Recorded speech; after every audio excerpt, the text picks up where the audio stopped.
At alam niyo lahat ng mga kailangan punta dito sa Japan. Mga kaibigan, kasama ko ngayon si Mula sa top-rated music station ng dekada 80, ang WBL patuloy na naglilingkod sa inyo sa pamamagitan ng magaganda at piling-piling programa. Mula Lunes hanggang Linggo, aaliwin kayo ng aming kilalang mga komentarista at public service program. Ito lamang sa himpilan ng DWBL. Tumatalakay sa maiinit na isyu ng bayan. Bumabatikos, bumabanat. Walang takot na nagsisiwalat sa maling gawain ng mga taong gobyerno. Nagseserbisyo publiko. Pakinggan para hindi maging mangmang sa nangyayari sa lipunan. Lunes hanggang Biyernes, alas 10 hanggang alas 11 ng gabi sa DWBL 1242. Lapid Fire ni Percy Lapid. Totoong balita, katotohanang komentaryo. Lapid Fire. Magandang umaga. Congratulations. Tagahanga mo kami. Hindi mo lang nakukuha. Matagal na kami nakikinig sa'yo. Kasi magandang programa mo. Bukod sa mayroong tinatalakay na tama sa bayan, mayroong humor. At saka bilib ako sa'yo. Kasi minsan parang nagagalit yung babae sa'yo, pero hindi mo pinatulang, cool ka lang. Ang ganda ka, tinan mo ka ako yung si Percy ka, magaling talaga. Pero talagang kaka ko, maganda ka makiharap sa tao. Congratulations, babati lang ako sa'yo at more power. Keep it up.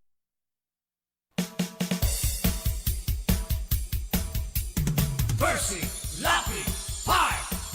Percy Lapid Fire! Tapang mo'y kakaiba, walang takot sa pagbira. Oh yeah! Oh yeah! Kapag mayroong anomalya, ibubulgar na talaga. Oh yeah! Oh yeah! Mga kurap sa gobyerno, ibibisto ng walang preno. Maging ikaw man ay politiko, artista man o kahit sino, pasasabugin ang baho mo. Sa Lapid Fire, walang sinisino. Percy Lapid Fire! Makapal man ang iyong mukha, sa Lapid Fire di uubra. Oh yeah! Oh yeah! Kahit pader, ginigiba, basta't mali, binabangga. Oh yeah! Oh yeah! Mga kurap sa gobyerno, ibibisto ng walang preno. Maging ikaw man ay politiko, artista man o kahit sino, pasasabugin ang baho mo. Sa Lapid Fire, walang sinisino. Percy Lapid Fire! Percy Lapid Fire! Percy Lapid Fire! Percy Lapid Fire! Percy Lapid Fire! Percy! Ang balitang ito ay hatid sa inyo ng Hataw. Number 1 sa balita, basta tabloid. Hataw!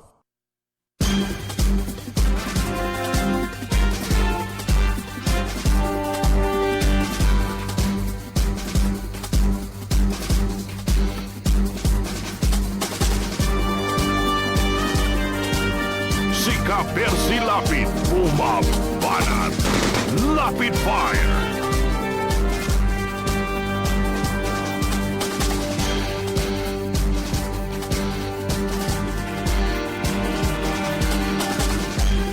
Magandang gabi po mga kaibigan. Muli pong sumasa inyo ang palatuntunang Lapid Fire na inyo pong napapakinggan Lunes hanggang Biyernes. Pagsapit po ng alas 10 ng gabi hanggang alas 11 ng gabi dito po sa himpilang DWBL 1242 sa inyong mga talapitan. Siyempre po muli tayong tatalakay ng mga paksa na ating pag-uusapan ngayong gabi. Sabayan po ay napapanood tayo sa ating pong live stream sa FB. Sa gawing kanan, meron tayong chat room. Maaari pong i-type ang mga reaksyon na ating pong babasahin sa kabuuan ng ating pagtatanghal. Samantala, dito po naman sa ating impilan, meron po tayong numero kung saan maaari kayong mag-text at tumawag para po sa inyong mga reaksyon. Ang numero po ay 0915-707-0625.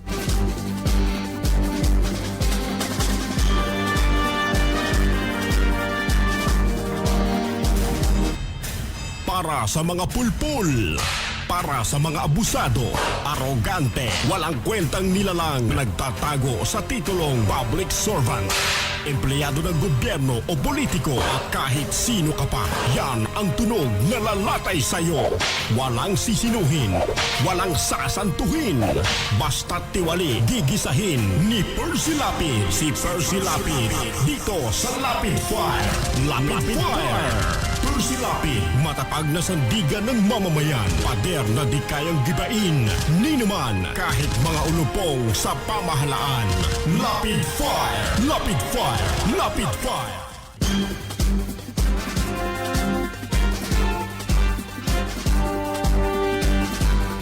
Ibinasura po ng Korte Suprema ang motion nitong si Calida para po ma-reset yung pong sa mas matagal na petsa, may usog yung pong oral arguments para po dyan sa sa Anti-Terrorism Act.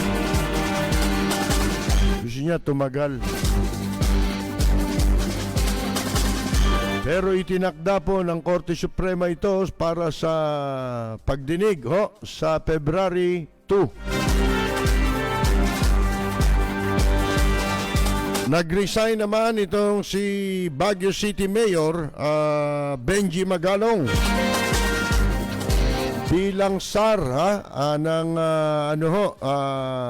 contact tracing ng IATF. Pero ayaw ho tanggapin ng Malacanang ang kanyang pagbibitiw.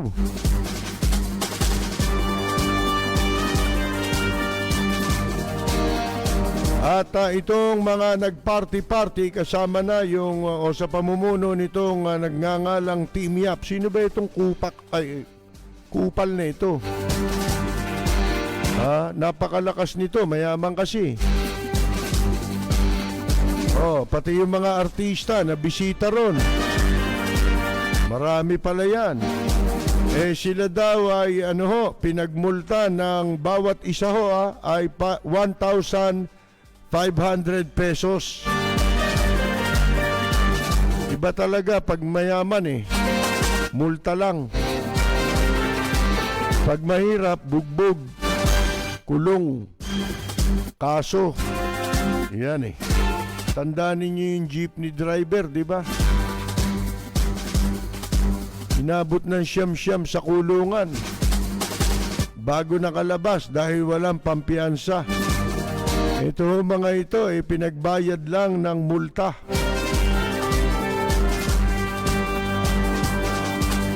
Tila gusto yata dito sa Pilipinas na gawin din yung ginagawa sa China. Lahat na lang ng gawin sa China, kinokopya dito Gustong-gusto ng administrasyon, kinokopya Pati mabantot, kinokopya Kalain ninyo, pati itong anal swab test. Dati sa dila, tsaka sa ilong.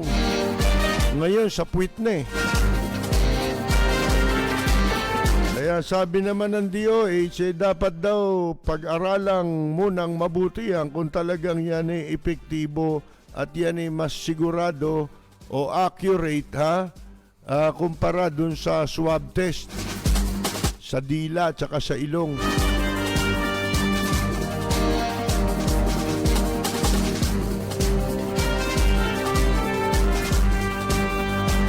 At sa Maynila po, kanselado ang lahat ng mga aktibidad, mga pinaplanong aktibidad para po sa bagong taon ng Chinese. Dahil daw po ito sa pandemic. Totoo ba yan? Di ba sanang makansila na ang Chinese New Year, wag lang ang tikoy.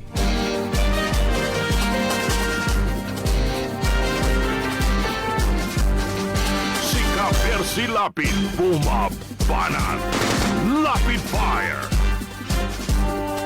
Ito ho mga kaibigan, yung oral arguments para po sa petisyon laban sa Anti-Terrorism Act o ATA ay itutuloy po sa February 2 ayon sa Korte Suprema, at sinabi nila o pagkatapos na kanilang ibasura yung pong hirit ni Solicitor General Jose Baco Calida na makansila ito dahil sa COVID-19. Talagang ito, pagka yung gigipiti ng mamamayan, kakansilahin no? Mabuti na lang, naglabas ng resolution, pero hindi pa tayo nakasisiguro dyan Baka ito'y moro-moro sa isang resolusyon na may petsang January 19, sabi ng Korte Suprema, kanilang niresolba na ipagpatuloy ang oral arguments sa February 2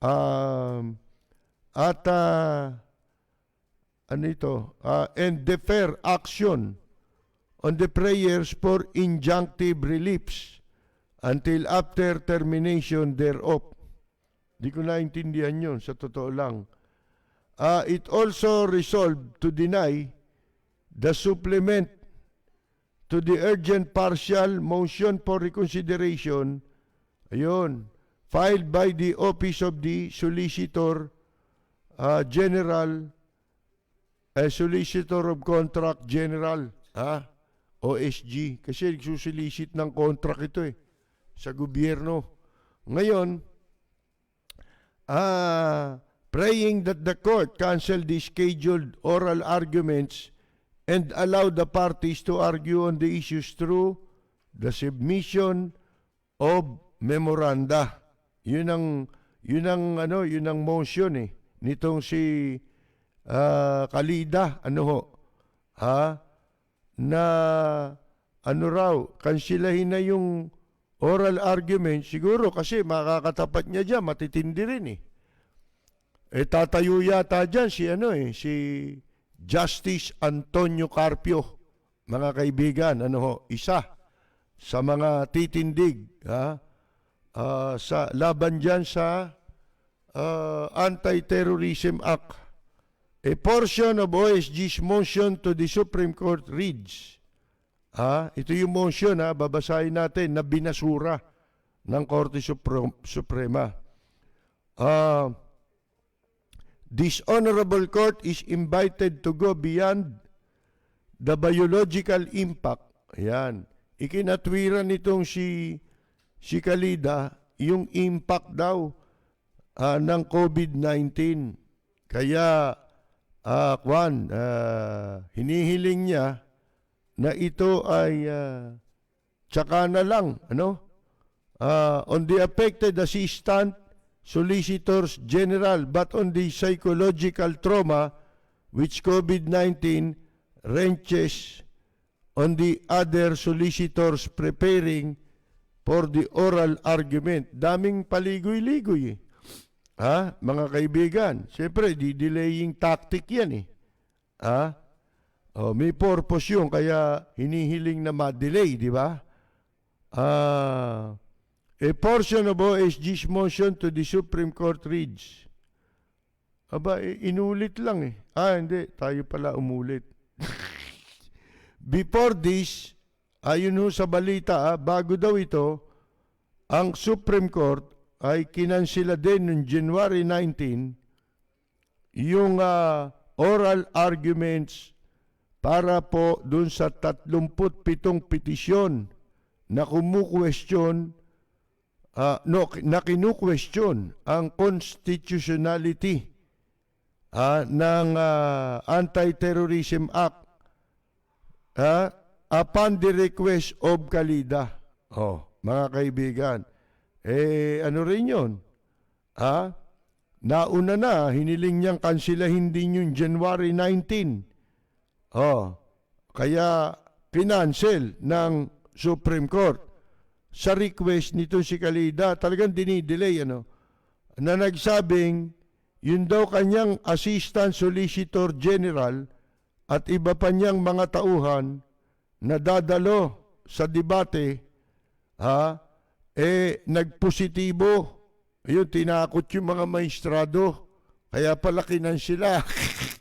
Pag dinailan mo sa korte, COVID, mga kaibigan, nag-positive ka, abay, sasabihin ng mga hukom, sige, cancel na yan. Lahat takot sa COVID, di ba? Ginawang panakot ni Kalida sa Supreme Court yung COVID. Pero mukhang nakatunog na itong mga maestrado. Teka, niloloko tayo nitong animal na ito, At gusto na namang wag nating ituloy itong oral argument, debate yan, siyempre, mga kaibigan, di ba? Titindig dyan, mga magagaling na abogado, Diyan makikita, hindi siya magaling, Kaya pinaka-cancel niya, mga kaibigan, di ba? Ginagawa niyang panakot, COVID-19. Ito pinakamabisang sandata ngayon ng administrasyon. Itong COVID-19 laban sa mamamayan, di ba, mga kaibigan?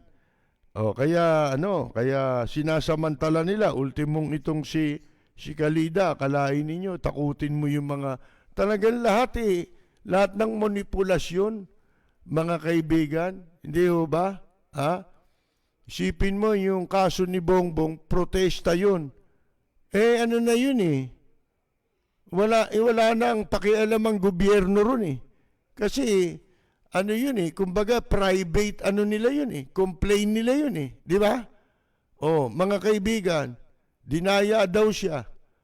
Mantakin ninyo, kung ano-anong kaso, at saka yung pina-inhibit nila si Justice Leonen. Mga kaibigan, dahil daw ito'y bias.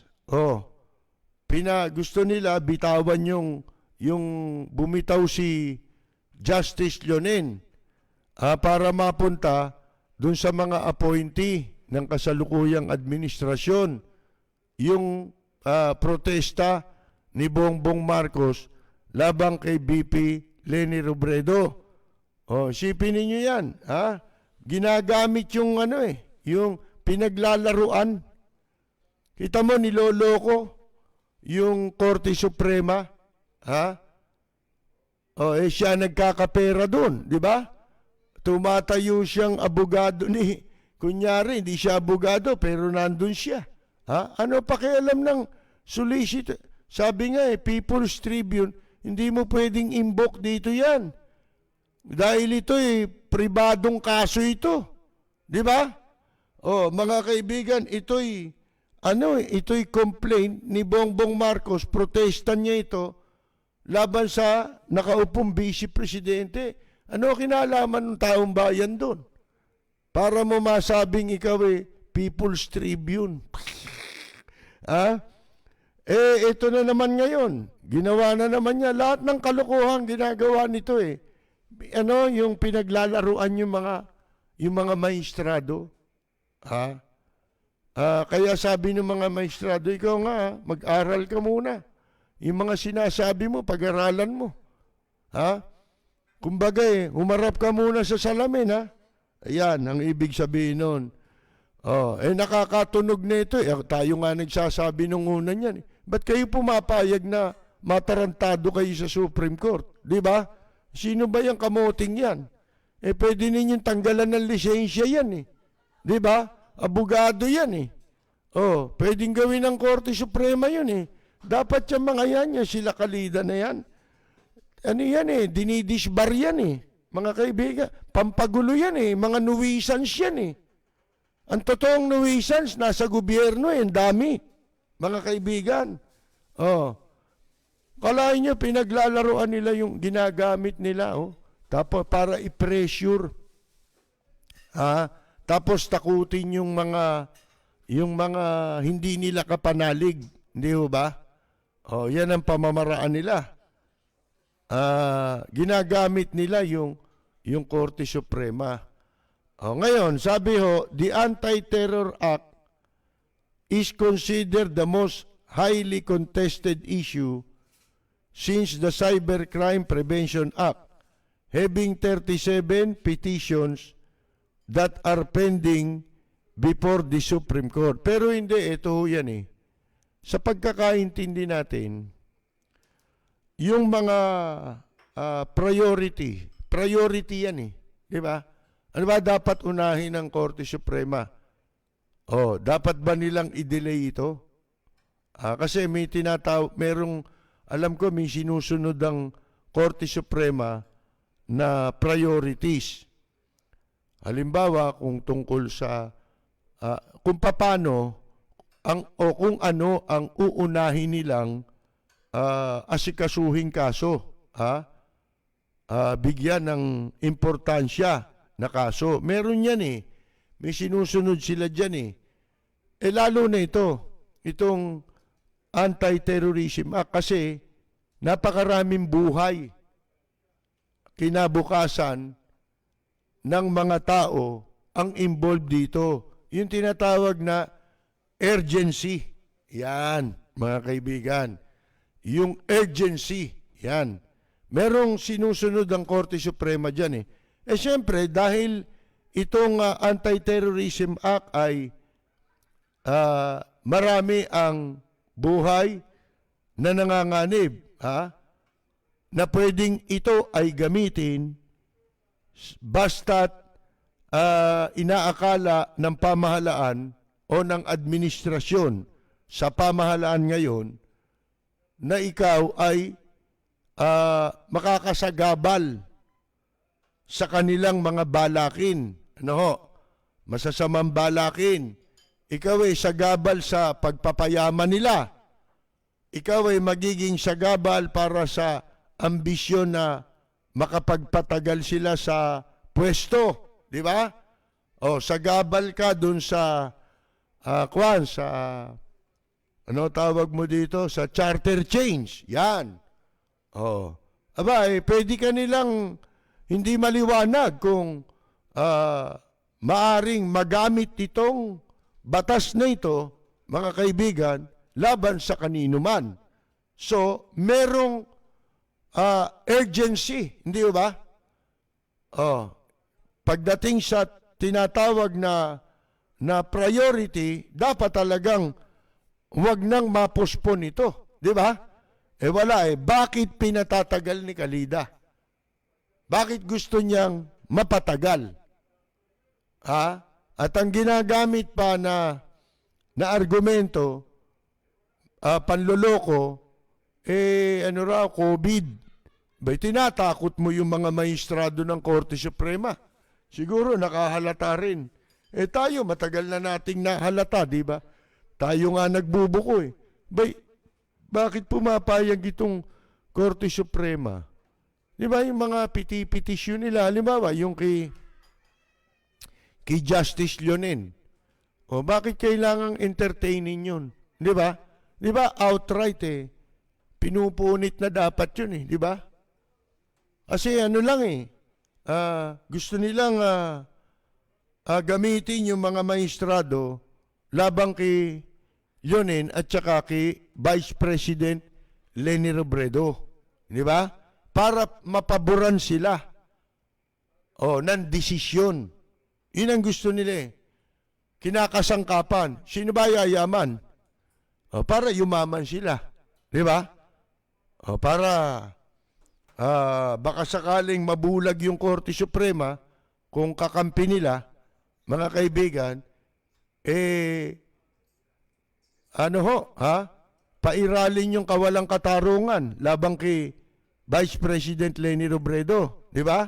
O di magtatagal sila sa pwesto, patuloy ang pagyaman nila, di ba? Sabi ko nga sa inyo wala naman tayong, kayo ba sabihin nyo sa akin, anong programa meron itong kasalukuyang administrasyon? Kanya nga nakikita ninyo, kanya-kanya sila ng tirada, di ba? Yung mga cabinet member, parang hunta, walang ipinagkaiba sa hunta na ang nagpapatakbo ng gobyerno council. Marami silang nagpapatakbo sa gobyerno. Ang problema, parang ang lumilitaw dito, kasi nga walang programa. Ang ginawa, sige, basta bahala na kayo, nilagay ko kayo sa pwesto, extension kayo ng presidente, di ba? Kung cabinet member ka. Tsaka yung mga pinagtitiwalaan niya. Basta bahala kayong tumirada. Magpatupad kayo kung ano gusto ninyo. Pagsabit na at minumura na tayo ng taong bayan, doon ako lalabas. Ako naman na magmumura sa kanila. Para ma-divert yung issue. Mailihis yung issue. Ako tatayo. Walang programa Alam nila kung ano-ano ang problema, pero hindi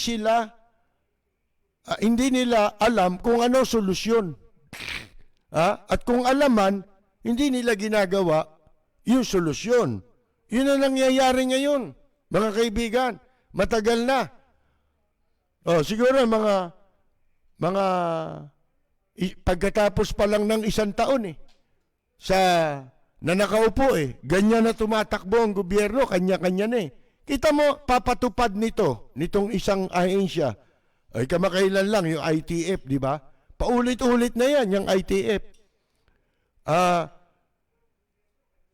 Binago nila yung age limit, di ba?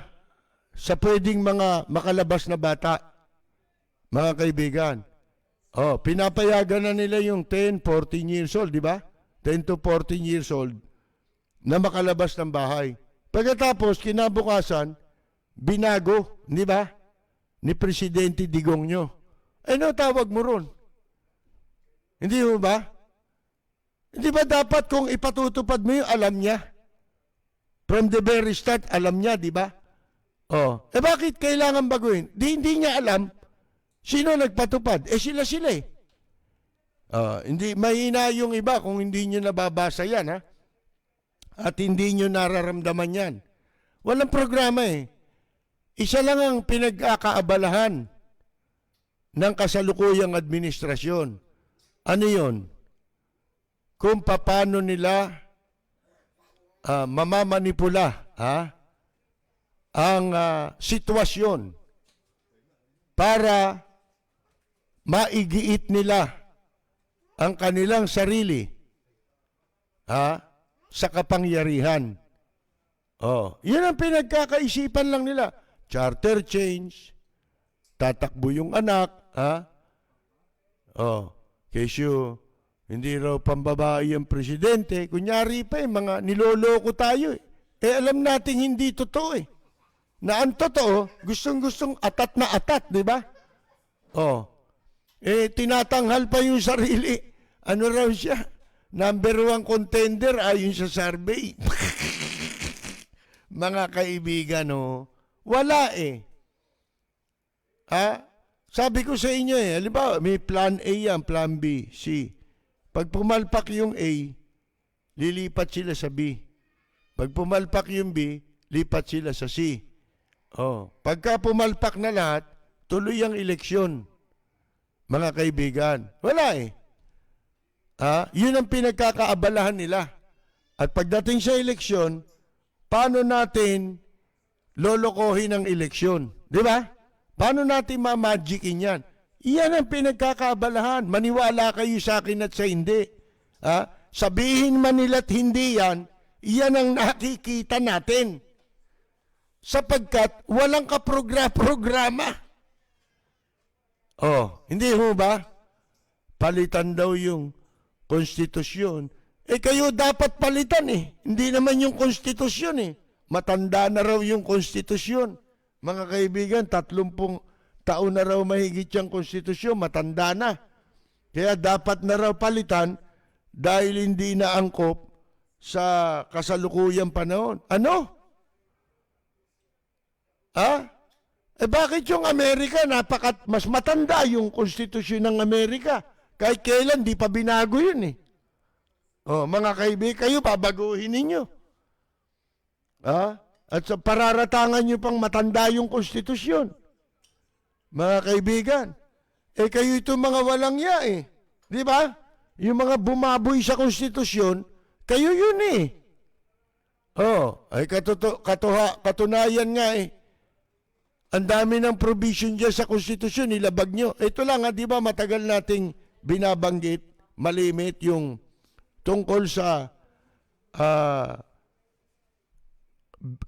panukalang batas. Pero hindi na panukala yung gawa na yung batas na yun ngayon. Ang problema, hindi nila mailusot Bakit? Sapagkat violation ng batas yun, ng Constitution yun Tahasang niyuyurakan mo yung ating saligang batas. Kung ipipilit ng Congress yung kanilang bill para sa 100% foreign ownership dito sa Pilipinas. Bakit? Hindi pwedeng baguhin ng isang batas na ipapasa ng Kongreso yung provision sa konstitusyon.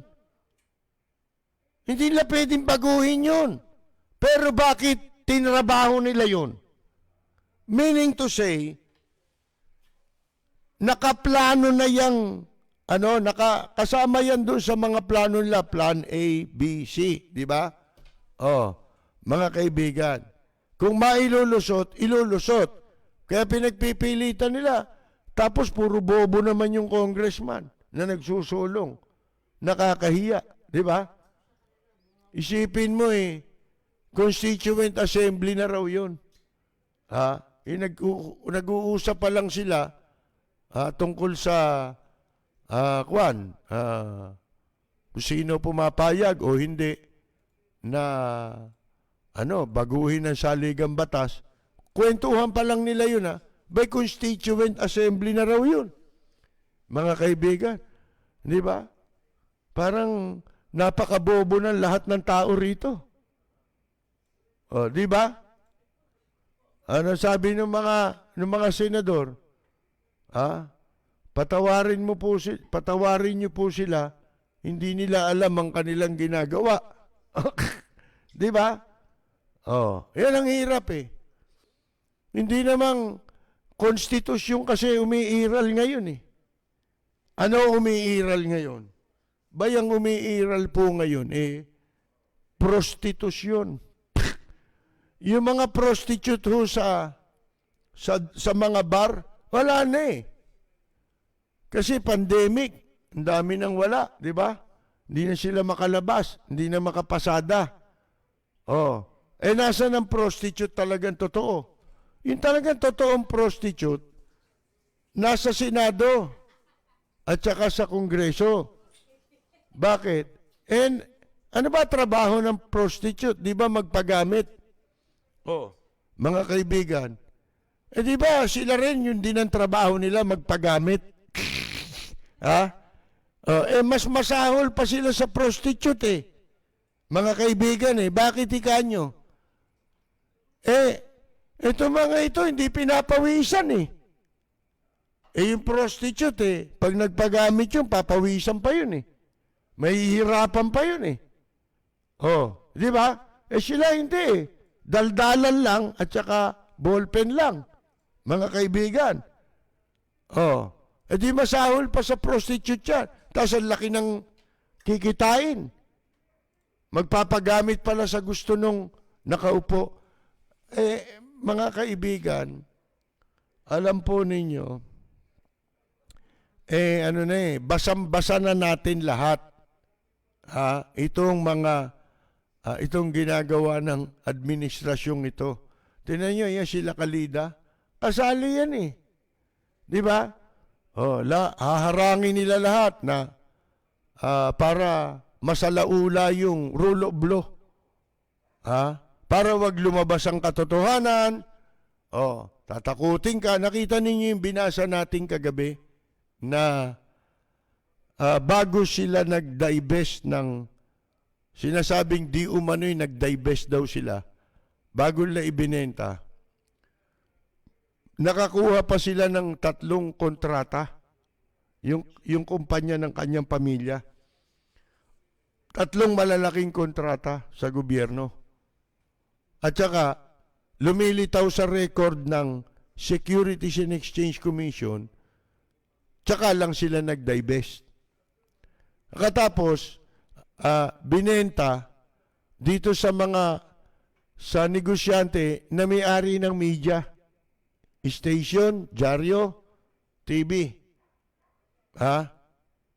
May mga kung ano-ano pang babasahin.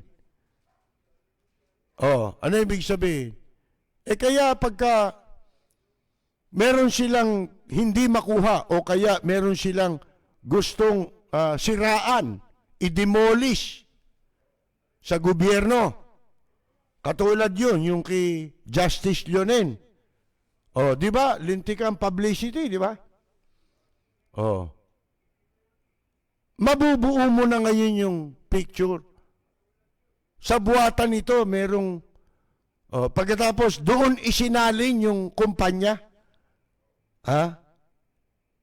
Ang pagmamayari ng kumpanya, dating kumpanya daw nitong si Kalida, isinalin niya doon sa may-ari ng mga media, station, at mga publication.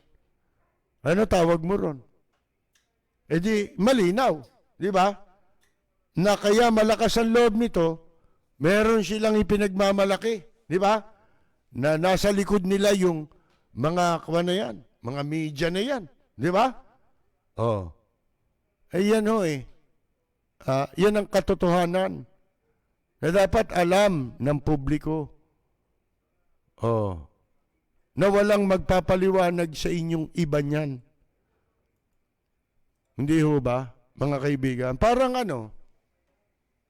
tingnan ninyo, makinig kayo sa lahat ng istasyon ng radyo, mga nagsasalita.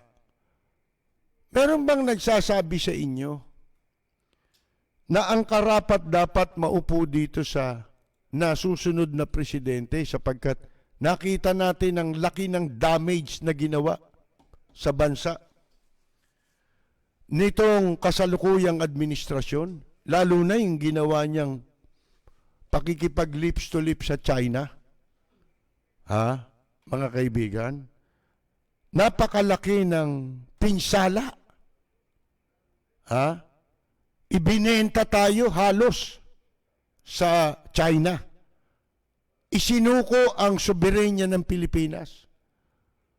Ang AFP, ang leadership ng AFP, tahasang tumalikod sa kanilang mandato. Mga kaibigan, pati ang mga sundalong maliliit, kawawa. Hindi naiintindihan siguro nitong mga mabababang sundalo na ginagamit sila. Ang nakikinabang lang sa ginagawang pagtalikod sa kanilang mandato ng AFP, ang nakikinabang lang yung mga general. Yung mga sunod-sunuran. Hindi nalalaman yata nitong mga karaniwang sundalo na meron din silang pamilya, na may mga anak din sila, at itong ginagawa ngayon ng kanilang mga general sa hierarchy ng Armed Forces of the Philippines. Parang ipinaagaw ang kinabukasan ng kanilang mga anak.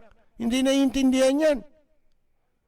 ng mga karaniwang sundalo natin. Kawawa naman. Ginagamit sila para makinabang itong kanilang mga opisyal sa Armed Forces of the Philippines. Ngayon lang tayo nakakita.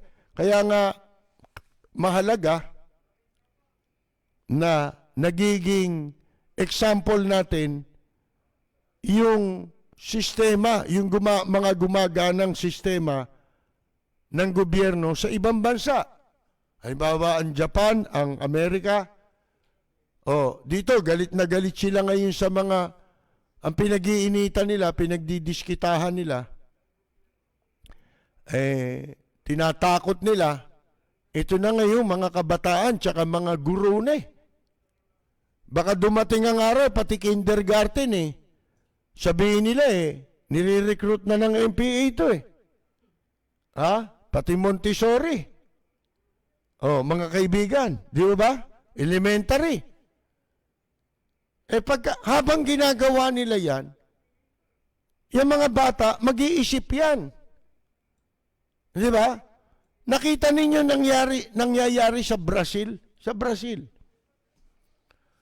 Kaya dyan sa Brazil, kasi walang hiya mga nakaupo Di ba? Napatalsik na yata yung presidente nila ngayon dyan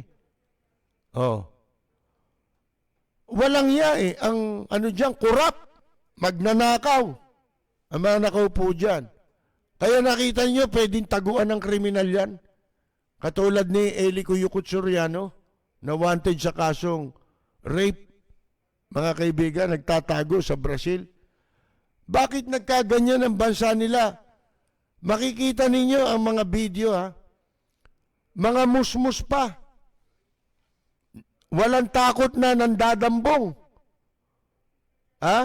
Na mga naglalakad, nakasakay sa bus, dadambungin Kung ano yung maaagaw nila Pipitasin yung mga kwintas, Meron daw dyan nakapagsabi sa akin sa beach. Mga bata, mga tagang musmus pa. May mga dalang baril Nango-hold up. Mga kaibigan. Hindi malayong matulad tayo dyan sa ginagawa ng Armed Forces of the Philippines. Mga kaibigan. Hindi malayo na tayo'y matulad. Mangyari din dito sa Pilipinas yan, unti-unti. Hanggang hindi nauunawaan ng marami ang resulta nitong pinagagawa ng kasalukuyang administrasyon. Makikita ninyo, mga opisyal ng AFP pumayag makapagtayo ng communication sa tower nila, ang mga inchik, sa loob mismo ng kampo ng militar. Anong kalokohan yan? Ultimong butas ng puwit nating lahat, alam na ng inchik. Ano pang proteksyon meron tayo?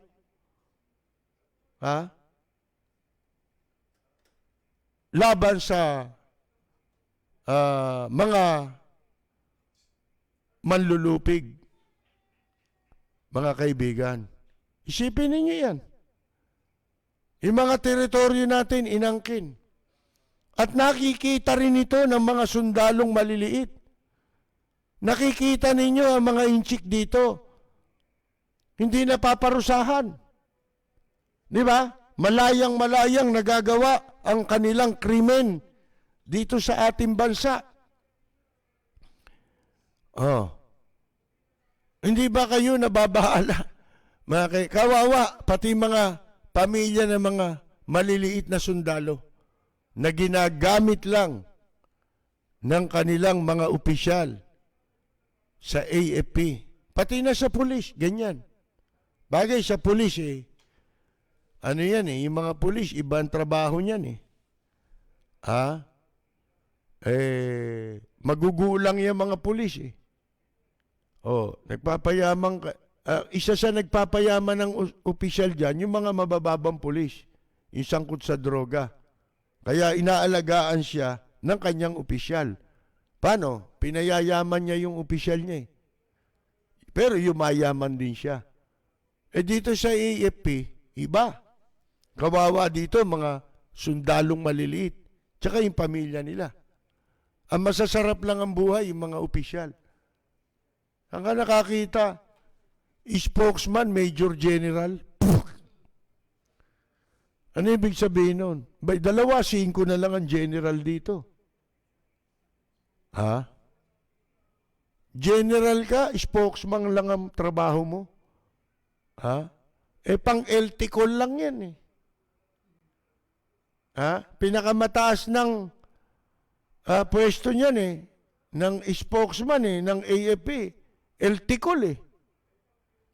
Mga kaibigan eh. Ni hindi nga pampul kernel yan eh.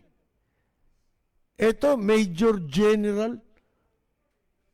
Puwe.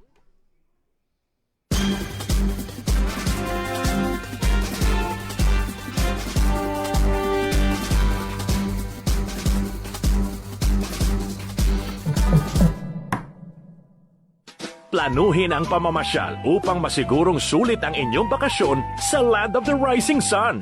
Respetado at mapagkakatiwalaang Filipino tour operator sa Japan. Roy Japan Tour. Roy Japan Tour. Contact WhatsApp and Viber 81-9023-8888. Walang preno kung bumatikos. Malalim at makatwirang komentaryo. Mag-ingat ang mga politikong gumagawa ng kalokohan at baka kayo ay tamaan ng Lapid Fire!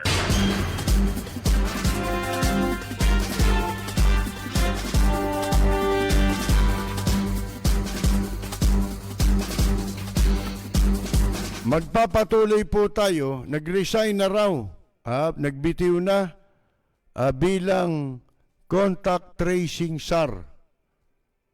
Itong si dating general na ngayon ay Baguio City Mayor Benjamin Magalong. Nagbitiw siya bilang contact tracing SAR. Kasi itinalaga sa kanya yung pwestong yan sa IATF. Ito'y kasunod na wala kasing paliwanag yan eh. Kaya tama lang ang ginawa nitong si Magalong na mag-resign ka. Kasi dapat mahiya ka sa balat mo eh. Ibig sabihin, may kahihiyang ka pa. Which is, ina-appreciate naman natin at may ilan na lang kaya kayong ganyan sa gobyerno na meron pang natitirang kahihiyan sa katawan. Wala na niyan. Kaya deserve mo na purihin ka naman sa iyong ginawang pag-resign. Dahil kung hindi mo ginawa yan, kuwan ho yan. Napakalaking kalokohan na. Isipin mo, ikaw yung isa sa mga tagapagpatupad ng batas patungkol dyan sa mga, ano tawag mo dyan? Mga protocol, hindi ba? Sa panahon ng pandemya. Pagkatapos hindi lang nandoon ka sa isang okasyon, nilalabag, walang habas na nilabag ang lahat ng mga protocol. Mga kaibigan, nakikita mo pa, di ba? Nakikita mo na nandun ka pa. Sana kung nakikita mo yun from a distance, hindi, present ka ron eh. So, kinonsinti mo yun.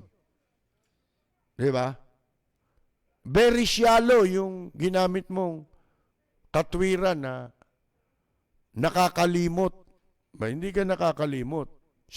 Sinadyang kalimutan mo yun. Baliwalain mo. At mabuti naman, dahil sa ginawa niya, maganda yan. Maging halimbawa. Sabi ko nga sa inyo nung pag-usapan natin to, kailan ba? Nung makalawa? Makalawa ba ito? Naging topic natin? Oh. Di ba nung makalawa, inulit natin yung balita nangyari sa Australia. Nung nakaraang 2019, nakaraang taon yata, no, July. Nag-resign yung health minister doon, di ba? Sapagkat naka-lockdown, akalain mo, nag-beach sila buong pamilya. Oh. Kung tutusin mo, household yun, ha? Sila-sila lang yun. Pero nilabag mo, sabi, walang lalabas, Lockdown tayo, tapos lumabas ka.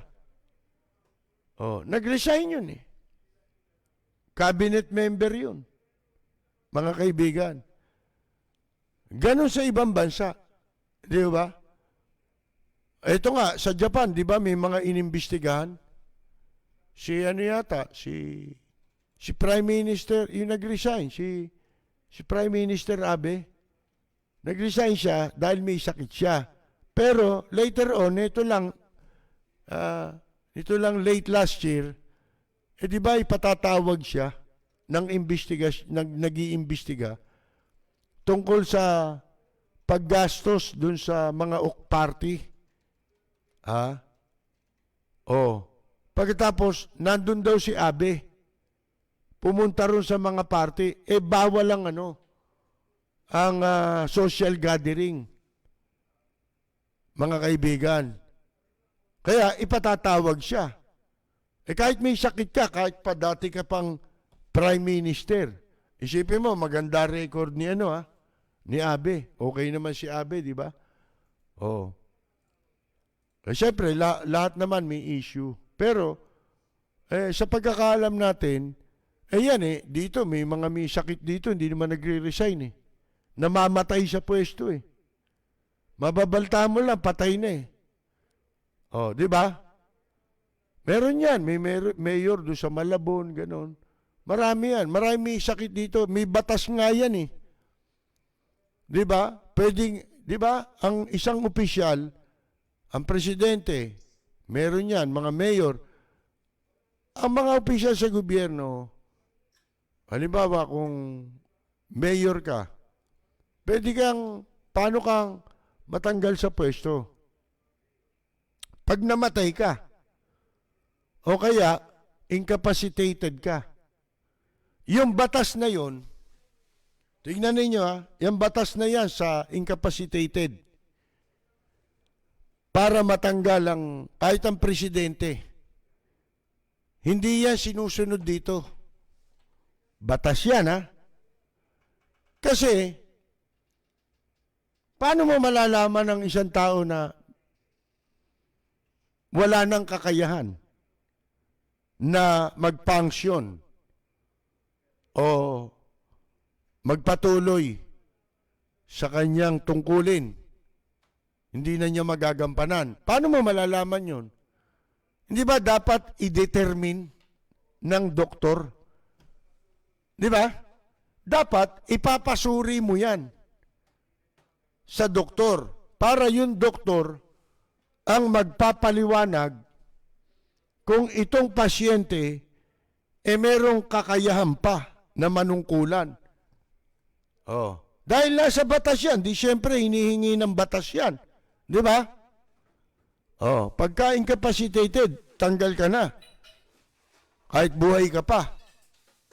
Kasi pag incapacitated ka, wala ka ng kakayahang gampanan ang iyong tungkulin. Bakit yan? Hindi nasusunod dito yan.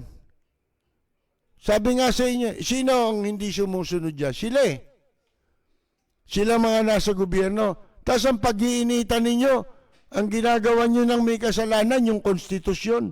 Ano kasalanan ng konstitusyon? Wala. Ngayon, dito tayo. Bihira na yung taong may kahihiyan ngayon. Mabuti naman at ginawa yan. Kasi sa katotohanan, hindi ito first time na itong si Magalong kung ano naging remis sa kanyang tungkulin. Natatandaan ninyo yung pumasok sa Baguio to si, di ba nagpunta ron yung si Mayor Juan? San Juan Mayor? Zamora? O, hindi ba? Ano nangyari doon? Mga kaibigan, nagkaroon pa ng ano yun trouble yun kasi yung mga security lumagpas doon sa checkpoint Yung IATF di ba? Protocol yun Kasi walang pwedeng bumiyahe Lockdown Kalahin nyo, nagpunta ron, di ba? Wala nangyari doon. So, hindi ito first time.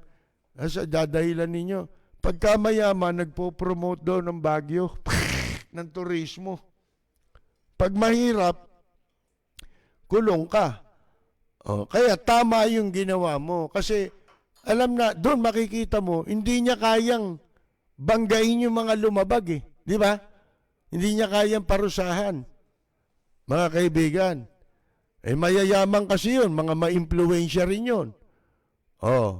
Kaya ngayon, napilitan siyang mag-resign. Mahirap ipaliwanag yan, mahirap i-justify yan Kasi dapat, kung gusto ninyong maging effective lalo, kita ninyo, ranking tayo, kulelat. Pagdating sa pandemic, pagtugon sa pandemya, mga kaibigan, kulelat ang Pilipinas. At ang mabigat hinahanap ko yung balita kanina na wala Meron ako nabasa kanina in passing. Ito ito? Parang international organization. Alam nyo kung ano dahilan? Kung bakit kulela tayo pagdating sa pagtugon sa pandemya. Tinalo tayo ng ibang bansa na katabi natin. Ang dahilan daw, corruption. Nakita na ninyo, mga kaibigan. Nahanap ko hindi ko na nakita, nagmamadali tayo meron yan, nasa dyaryo o sa online kanina. Hindi ko lang alam kung yan lumabas na sa pahayagan o bukas pa lang lalabas sa pahayagan. So yun po mga kaibigan, corruption kaya palpak yung implementation nila ng mga pinapatupad nila. Palpak. Bakit? Sipin mo, pinakamahaba tayo yung lockdown. Araw-araw tumataas ang kaso o hindi nauubos ang may kaso. Samantalang sa ibang bansa tumigil Di ba? Wala nang na-report Sino ba yung Australia yata Australia. Di ba nag-lockdown sila ulit? Meron lang ilan na nag-positive ni-lockdown ulit. Pagkatapos ngayon, ano na wala nang na-report na nagpa-positive. Zero. Kaya magbubukas na ulit sila. Na-achieve ba natin yon? Yung bumaba man lang? Wala, puro pataas O kaya, hindi nauubos. Alam nyo kung bakit? Sinong nagpapakalat? Ito, kamukha nito sa Baguio. Kinusinti mo yun Di ba? Kakalat yan talaga kung ganyan kayo kaluwag. Di ba? Sa Baguio. Lalo na pag kami mga kaya, mga ma-impluensya. At ang hindi nyo alam ito, merong isang tanggapan, itong Department of Agrarian Reform, somewhere dito sa Luzon, nagkaroon sila ng event. 3 araw yun. 3 araw na event. Naka-check-in sila sa hotel. Parang convention o seminar, ganyan. Meron pala doon na isang tao na nagpa-test. Wala pa yung resulta, pumunta siya ron. Pagkatapos, positive pala yun. Nagtagal siya ron. 3 araw yung seminar, 3 araw siya nandun. Mga opisyal yun, andar. Department of Agrarian Reform. Ang nandun, yung secretary pa yata nandar. Pagkatapos, yung mga undersecretary niya, assistant secretaries. Yan ba napalathala na yan, nabalita na yan? Hindi. Sino nagpapakalat? Mga taga-gobyerno mga kaibigan Ito hindi pa sumisingaw yan sa publiko. Yang nangyari na yan sa Department of Agrarian Reform. Gaano kaya karami ngayon dyan sa kanila ang positive? Pero mga kaibigan, magpapaalam muna tayo sa ating mga tagapakinig sa DWBL sapagkat hanggang alas 11 lang po ang ating palatuntunan. Pero wag po kayong alis dahil magbabalik po tayo pagkatapos lamang ng ilang saglit hanggang alas 12 po ang ating live streaming. Tumatalakay sa maiinit na isyu ng bayan. Bumabatikos, bumabanat. Walang takot na nagsisiwalat sa maling gawain ng mga taong gobyerno. Nagseserbisyo publiko.